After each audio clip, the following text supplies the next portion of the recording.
நாம் வாழும் சூழலில் நமது எதிர்கால சந்ததியினரும் பயன்பெறும்.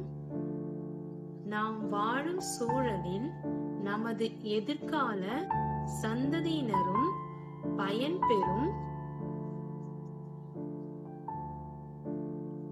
நோக்கில் வாழ்வதன் மூலமே நாம் சிறப்பான வாழ்க்கையை வாழ முடியும்.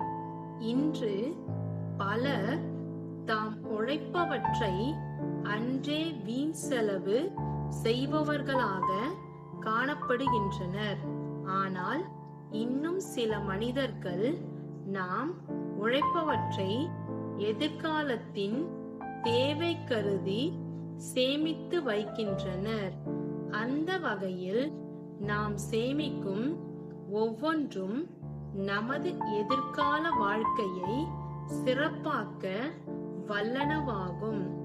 நாம் சேமிப்பவை பணமாக மாத்திரமல்லாமல் வளங்கள், உணவுகள் என பல்வேறு வகையில் சேமித்து வைப்பதன் மூலமாக நமது எதிர்கால வாழ்க்கை சிறப்பானதாக மாறும். அதனோடு சேமிப்பின் அவசியம் பற்றி பெற்றோர்கள் தங்களது பிள்ளைகளுக்கு எடுத்துரைப்பதோடு மட்டுமல்லாது சிறு வயது முதலே பிள்ளைகளுக்கு சேமிப்பதற்கு கற்றுக் கொடுக்க வேண்டும். முடிவுரை.